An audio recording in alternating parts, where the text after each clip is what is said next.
Aujourd'hui, je vais partager avec vous quelques pensées et j'ai donné à ce petit moment un titre, La bonté de notre Dieu dure toujours.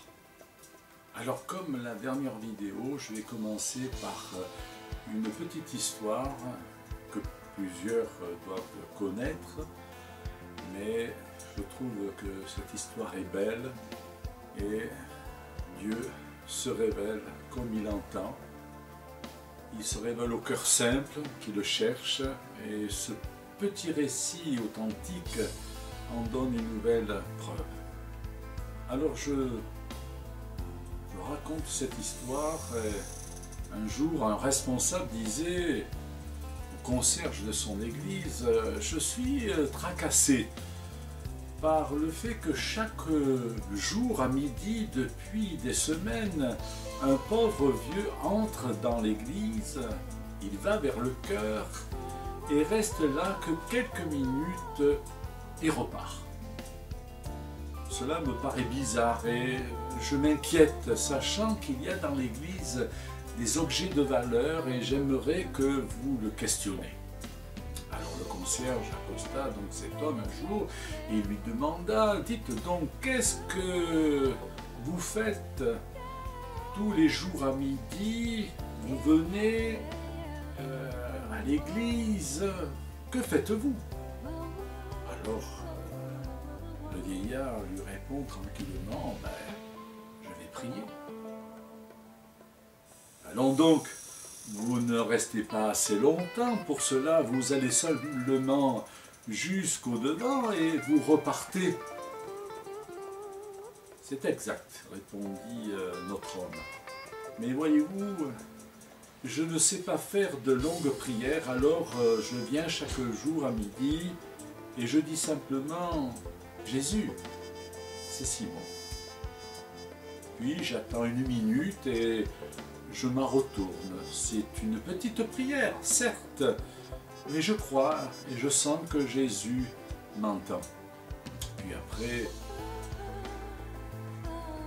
je m'en vais.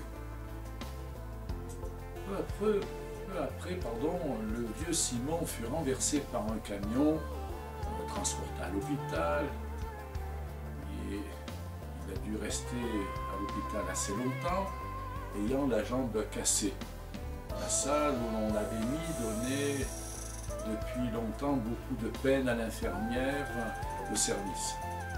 Il y avait là plusieurs malades, grincheux, irrités, d'autres murmuraient du matin au soir. Rien n'avait pu améliorer cet état d'esprit. Et voilà que depuis que cet homme qui s'appelle Simon était dans cette chambre, tout avait changé. Les murmures étaient moins amers et même il régnait une certaine ambiance et un esprit de contentement. L'infirmière fut des plus surprises en entendant un jour un joyeux éclat de rire partant de cette salle. Aussitôt, elle arriva et demanda « Mais qu'est-ce qui vous arrive à tous? Vous êtes maintenant des malades pleins de bonne humeur. Où sont allées vos plaintes et vos gémissements? » C'est Simon, répondit l'un d'eux. Il est toujours si heureux. Il ne se plaint jamais. Pourtant, nous le savons qu'il souffre beaucoup et nous en avons honte. L'infirmière se dirigea vers le lit de Simon. Alors lui dit-elle, vous avez fait ici du bon travail. Vous avez fait envie à tous, puisque, dit-on, vous êtes toujours heureux. Comment répond Simon? Ne le saurais-je pas, répondit-il, c'est grâce à mon visiteur. Lui me rend heureux jour après jour. Votre visiteur, reprit-elle surprise, je n'en vois guère. Quand donc vient-il? Tous les jours à midi, madame. Et très joyeux, il lui expliqua que cet ami se tenait là, au pied de son lit. Il le voyait, il lui souriait et il lui disait « Simon, c'est Jésus. » Belle histoire, très belle histoire. Et je terminerai cette histoire par le verset 20 du chapitre 28 de Matthieu. Et voici, je suis avec vous tous les jours, jusqu'à la fin. Après cette belle histoire, je voudrais terminer par quelques pensées, quelques mots. Et lors d'un moment de prière avec mon épouse, nous lisions le psaume 138 et j'ai été attiré par le verset 8. Et il est resté sur mon cœur. Ce verset dit « L'Éternel agira en ma faveur. Éternel, ta bonté dure toujours. N'abandonne pas les œuvres de tes mains. » Je voudrais dire que, mes amis, quoique l'Éternel soit haut élevé, il a cependant égard au dernier des pécheurs quand il s'humilie. Il a fait pour moi, et je dirais aussi beaucoup d'entre nous. Je suis très ému et reconnaissant à mon Seigneur Jésus-Christ lorsque je réalise que combien furent grandes les douleurs que Jésus eut à supporter pendant les jours de sa vie terrestre. Et tout cela pour vous et pour moi. Il a porté toutes mes douleurs parce qu'il a porté tous mes péchés et nos péchés. Mais après cela, il ressuscita des morts, alléluia, et il fut élevé sur son trône céleste, où il est vivant à toujours pour intercéder en ma faveur et en votre faveur, afin que pendant les jours de notre pèlerinage, nous soyons vivifiés, que nous soyons sanctifiés par le Saint-Esprit. C'est certain, il n'abandonnera pas ceux qu'il a créés de nouveau en Christ pour les bonnes œuvres. Que tous ceux qui se confient en lui célèbrent donc sa louange. Et je veux aujourd'hui célébrer ma louange, le bénir. Et Paul était de la même confiance, et Paul déclare dans Philippiens chapitre 1 verset 6, « Je suis persuadé que celui qui a commencé en vous cette bonne œuvre la rendra parfaite pour le jour de Jésus-Christ. » Je voudrais vous citer quelques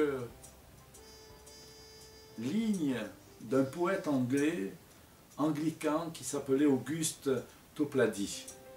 Et il a dit « L'œuvre que sa bonté a commencée, le bras de sa force l'accomplira. Ses promesses sont oui et amen, et n'ont jamais été oubliées.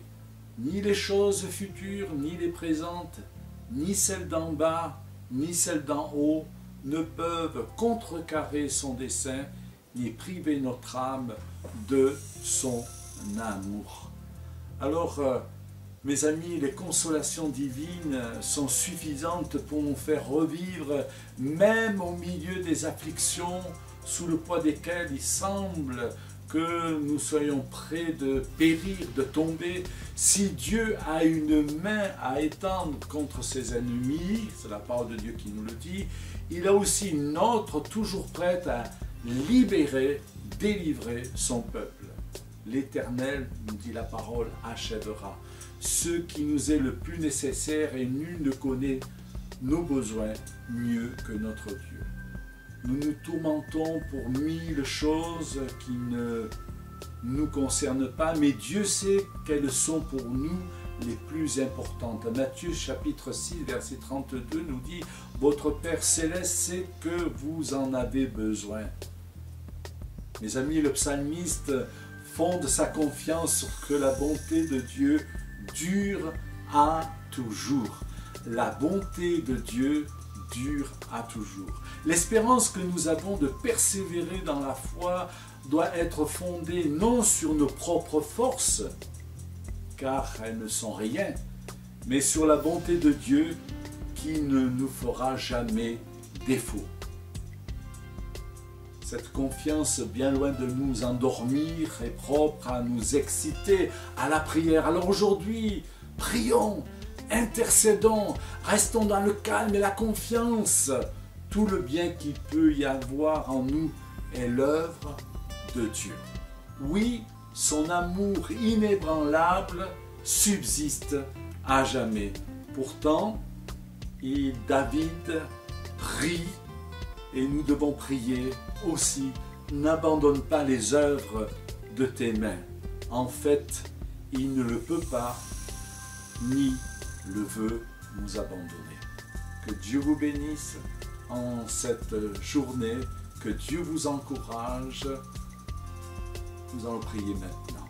Seigneur, nous te bénissons pour ta fidélité. Nous te bénissons pour ton amour. Donne-nous de garder les regards fixés sur toi. Et nous savons une chose, que jamais, jamais tu ne nous abandonneras.